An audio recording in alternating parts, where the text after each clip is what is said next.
Hello ladies and gentlemen, welcome back to Revitalising Villa. This is episode 14 and this is the start of the end of the season.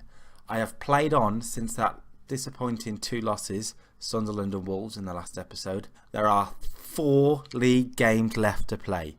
2 episodes, 1 big question. Can we win the league title? Can we get automatic promotion? That's 2 questions. I've got two big questions. Can we at least finish in the top 2 and possibly win the title? Now I know what you're thinking. It all depends on how the fixtures have gone since then, because I've played a few. I've played about 5 or 6. I'm pleased. After that disappointing loss to Wolves then, we have gone on one heck of a good run. 5 games, 5 wins. A 3-1 win, of course, away at Bolton.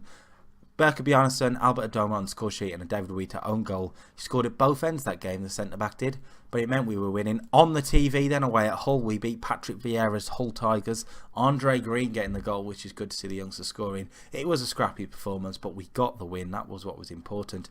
Another 1-0 win at home to Reading. Reading, who beat us earlier in this season, so it was going to be a difficult game. It was Jonathan Codger, the King Codger, getting the goal. It meant a 1-0 win, and against Norwich we really impressed. This was the performance that I felt sort of turned a corner for us. We looked like a really good team in this one. A 3-1 win away at Norwich. We were really good in this game. Jonathan Codger put us in front after 8 minutes. 2 goals in 2 games there. Nelson Oliveira equalised, but 2 goals in the final 10 minutes. It meant we won the game. We deservedly won the game. We played very well. Lots of sort of 8 ratings there. Look, Snodgrass, Doyle Hayes, Jonathan Codger. We played very well. I was very happy with the result against a team that we could come unstuck against in Norwich. So it was a good win. And then Cardiff at home to round us off. 2 goals from Codger. So that is 4 goals in 3 games for Jonathan Codger. He's come into form at the perfect time. It means that the league table, it's all gone in our favour. It's still very tight. 87 points, we top the league. Fulham in second at 86 with a game ahead. They played the early kickoff, beat Brentford, as you can see here. So we can go 4 points clear over Fulham. And Borough will be looking to go ahead of Fulham as well with their game against Bristol City. Middlesbrough, as we say, in third, 85 points. So 85, 86, 87. 4 games where literally anything can happen. In the playoffs, Wolves and Birmingham fall from 5th, which is weird to see Blues so high. That's bizarre. And Sunderland rounding out in 6th. Today, we play Leeds United. A big club by all means, but 16th in the Championship table. 49 points. They've struggled this year. They've struggled. We should be winning this game if we're going to win the league title. Whether we do or not, let's find out. Before we do, I just want to talk about the recent form of this man, Jake Doyle Hayes. I changed the tactic a tiny bit, as we'll see in a second. And he's been playing as a Carrilero we'll go with. And he's done very well. An assist against Norwich, an 8.2 rating, and 7.3 against Cardiff. He's done very well. As you can see, look, there's lots of key passes. In this position, rather than the Mazzala which he was playing, he's getting a lot more across the board. So Jake Doyle Hayes has found himself a first teamer at the moment, which is not something I expected to say at the start of the season. This is the tactic then that we're going to go with today, and it is the 4-2-3-1 wide. That's what they call it, and it's been working very well for us. Johnston, of course, in goal. James Bree has been really impressing me at right wing back lately. John Souttar and Chester, the first choice centre backs, play today. Joe Ryan on the left. That is the first choice defence, really, if we're going to play 4 at the back, so I'm happy with that. Doyle Hayes in his Carrilero position. Hurahan as the Mazzala, Snodgrass on the right, Green on the left, Jack Grealish behind King Codger up front. We do have Musette and Adoma and Bjarnason we can throw on if need be, with also defensive capabilities in Taylor, Hansen and El Mohammadi. In terms of the team instructions, I have changed them a little bit. Team shape sticks on structured now, so we are purely attacking, and this is the instructions. I'm not going to go into it. Pause it if you want to have a look, but this is what's been working lately for us. It changes now and again, well, a lot, because I like to change things, but this is what's been working. So a very defensive formation from Leeds here. As you can see, Ronaldo Vieira goes on to be a very good player in this game, I've got to tell you. Pablo Hernandez, the former Swansea man. It's not really a side that really sort of worries me. Lasogga up front's a pretty good striker at this level, but it's not. I'm not worried. We should win this game. We are at home as well, and our home form's always been pretty good, so I fully expect the side to keep the run going and win this match, simply put. 2 players cared. John Souttar, because he cares, because he's the man. and of course Andre Green. So 2 youngsters care, that's nice to see. 12 minutes has flown by, literally nothing's happened, a couple of shots here and there. Birmingham are leading away at Wolves, which is actually pretty good for us because we've got a playoff place already in the bag, so we ain't got to worry about that. Wolves aren't far off us. They could, with a late burst, get in there, but unlikely now, with Blues actually doing us a favour. Here come Leeds though. Chester's interception, and this could be the... Oh, what Horahan done there? I was about to say it could be the first attack. It's going to be theirs. It's Lasoga, and that is the worst start we could have made. It's really not. It's really not. That's just a dreadful pass. The defence fall asleep. Chester lets Lasoga just go straight through, and it means it's 1-0 to Leeds. That's not good. Leeds have dominated the opening 30 minutes here. This isn't a good start at all. And the first half is flying through. It's literally just been the highlight of the goal. Nothing is happening. We have not looked like a team that want to win the league at the moment. Half time, it's still 0-0 at Middlesbrough, which means we still top the league by a point. But I would expect that to change. I'm feeling a change at half time, and I think it's going to be Horahan off. A 6.1 rating is disappointing. Bjarnason will come on instead. And for some reason, something's not quite working. So maybe I'm going to tell him to run at the defence a little bit more and whip some crosses. Let's see how that works out. We do have Musette on the bench we can bring on if we feel the need to. Green needs to impress me on a 6.4. Dull Hayes isn't playing well either. This has not been a good half. And for that reason and that reason alone, aggressively, where is your passion? That seemed to work. Lots of greens. We need a good second half here. We need to show why we are the favourites to win the title at this point in the season. At the moment, we haven't done that. Not even a shot on target yet. This has been really, really disappointing. Second half is continuing in the same vein at the moment. 52 minutes on the clock, and nothing's happening. Andre Green, he had an option to his left. He's tried to find Grealish, and it's a mistake by Janssen. Codger with a chance. Oh, and Peacock Farrell. What a name that is. But what a save from the goalkeeper. A chance there. Codger's nearly won the header. Here's Bjarnason. Couldn't find anyone, and I think the highlight might be over unless Joe O'Brien can get something going here. No, he can't. That's better, though. I am going to change this up, though. Grealish is going to go on the left for Andre Green. And Elise Musette is going to come on in a 4-4-2. We haven't played it often, only when we've really needed to. But this is what's going to happen. Musette is an advance forward. Let's get the ball wide. Let's whip some crosses in. Hit the early crosses as well. Don't worry about an overlap. Hit the early crosses. And let's get some chances going here, boys. Here's Berardi's free kick for them. Leeds coming forward again. Union O'Kane towards Hernandez. Chester intercepts well, and Musette might be able to break now for Villa. Looks to switch the ball and just gives it away. Another bad mistake. Chester's luckily won it back, and hopefully we can come forward now. Bjarnason to Doyle Hayes. Looking over the top towards Codger. It's a wasteful pass, though. Wasteful pass. Lasoga wins the header, and this might be a Leeds chance, you know. Grealish has got it back for Villa, though. A mistake from them this time. Musette finds Codger in a bit of space. Jonathan Codger, can he cross it? He can do. Musette! That's a chance. That's a chance for the on-loan striker. We've been better since going to a 4-4-2. Dull Hayes' free kick in towards Souttar! John Souttar! 2 men who did not expect to be sort of stars of this season, and they have done that. Jake Dull Hayes' cross. John Souttar's header. Lifeline at Villa Park. It's 1-1, and all of a sudden things look a lot better. This 4-4-2 change has worked for some reason. We've been much better. There's a goal at Borough. Middlesbrough lead, which will put them top of the table on goal difference if things stay the same. Can we throw anything at this in the final 8 minutes?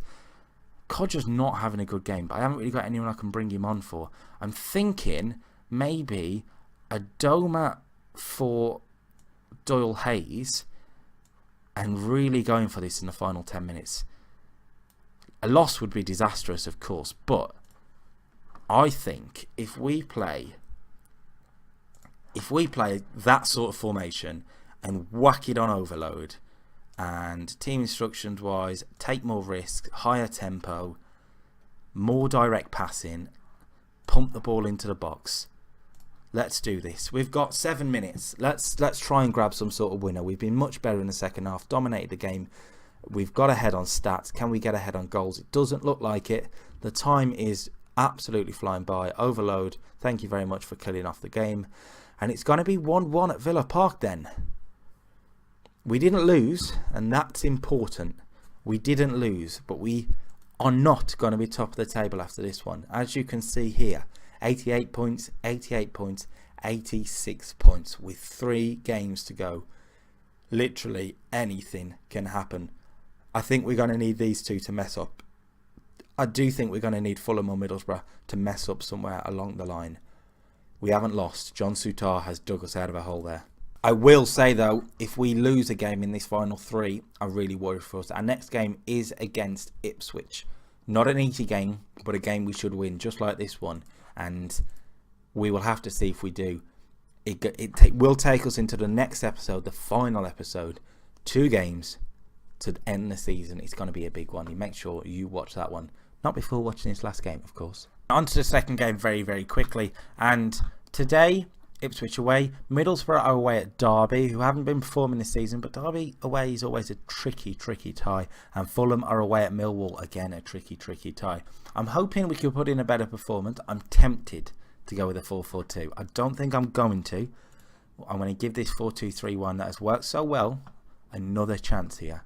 Because, to be honest, the 4-4-2 is a little bit risky. There is going to be one change. Berker Bjarnason in for Conor Hourihane, just to get him out of the game. He didn't really, he had a really, really poor game, the mistake, and just a poor first half. So we'll get Bjarnason in and see if it makes any sort of difference.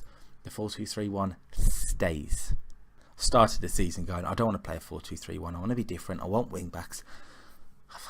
I've ended up there, haven't I? Our away form hasn't been great this season, so hopefully we can change that here when we need to the most. Birmingham lead at Sheffield United. That means nothing to us. We've had the first shot on target. It's a good start at least.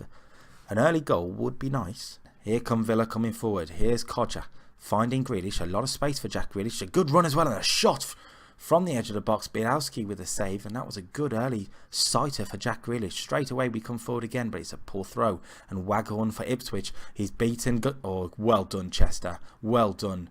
The Welsh rock at the back, the captain James Chester, a long kick towards Kodja, headed away, and this looks like it will be an Ipswich opportunity. Garner, Doyle Hayes wins it back though, good play from the young midfielder, and Villa come forward. It's Kodja over the top. This is a chance. Jonathan Kodja has found the top corner. The king, the king when we need him the most. Jonathan Kodja.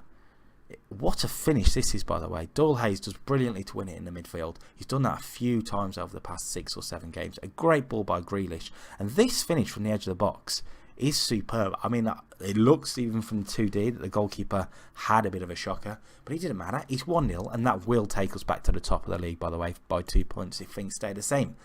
Middlesbrough and Fulham. Fulham are winning away at Millwall. I've got to stress that. But it's Middlesbrough the one to watch at the moment. We have dominated this game in the opening 30 minutes. Dominated. Middlesbrough are leading away at Derby. So that will drop us back down to second. Every team at the top are winning. They're doing their business, and we need to do ours. We need to finish this off in the second half. We've got to guard against complacency. A couple of players didn't like it. James Chester and Robert Snodgrass, 2 experienced men looking stressed. Yeah, I'm not seeing why. Can we start the second half with a goal here? Kodja? No. The answer is just no, and that would have been easy to say rather than kick the ball out of play. We are still on attacking, which could be a bit dangerous. We should probably go on to counter, but we come forward with Green's free kick. It'll be Andre Green on it again. A bit of space. Can he find a cross? He does do. Jonathan Kodja's header. It's 2. The king. Oh my God, the king. The king. Jonathan Kodja is my absolute hero. It's 2-0. We're doing our business. It could mean nothing, this result, realistically.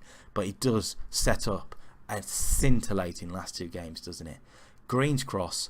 Kodja's bullet header. He scores when we need him to, and that's what he's done today. 2 goals. He's on a hat-trick, boys. He's on a hat-trick, and now we need to watch. Can anybody do us a favour?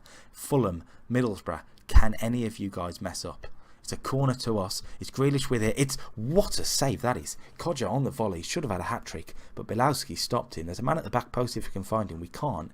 And I would think this is the end of the highlight unless Ipswich can fly forward. It's Morris, the left winger. He's taking on the midfielder. It's Souttar, was the defender. Good defensive work by him. I'm going to bring off Doyle Hayes, and Hourihane will come on. The front 4 are all playing pretty well. I'm thinking Adoma for Snodgrass might be a good idea. Whack him as a winger. Garner with the ball for Ipswich. Ademi. Garner again. Waghorn. They could wreck the script here. Joe Garner Ipswich pull a goal back. This is going to make a very interesting final 20 minutes. Ipswich 1, Aston Villa 2. If Kodja can get us another, I feel happy. A poor pass there from Brian. It didn't look like a highlight, I've got to be honest with you. Conor Hurahan. He's lost out in the midfield, but Sutar is there to intercept. He's been so good at doing that, John Sutar. Grealish into Kodja for a hat-trick. Oh, he's hit the post. I thought it was going to go in. It didn't. Jonathan Kodja, I don't think he's even got a hat-trick yet this season. I don't think he will. We've dominated the game, though. It looks like that's going to be it. Middlesbrough 2-0 up, so they've won theirs. Oh, there's 20 seconds to go. Don't do this. Oh, Johnson with a save. Get it away. Get it away. Don't do this. Do not do this, please. Morris, Scoos, there's 7 seconds to go, and that's really close. That's really close. But it looks like that is going to be it, and it looks like it's going to be a win. There it is, an important win. We haven't gone top. We've gone second. But this is what really is important. As much as I want to win the league, we're level on points with Borough. Brilliant. There's a 4-point gap over Fulham in third, which means with 2 games to go, if we can win at least one of them, we win promotion to the Premier League. That's what's important. I want to win a title, definitely. 2 wins from 2, and hopefully Borough messing up somewhere will win us a title. Promotion is what's more important though. Premier League, here we come. I can feel it. I can feel it. And that, ladies and gentlemen, is the end to episode number 14 of Revitalising Villa. Episode 15 is going to be a big one. 2 games, 2 questions. Title or promotion. Please do not let us drop out to a playoff now. Do not let us bottle it. We can't bottle it. We've got 4 points from a possible 6. We've done enough so far. There's only one way to find out if we will get the job done, and that's joining in for the next episode. I'm not actually sure what day it's going to be up yet, depending on my work schedule. I'll let you know on the Twitter. Check out my Twitter and the update will be up there. Until next time, from me to you, goodbye.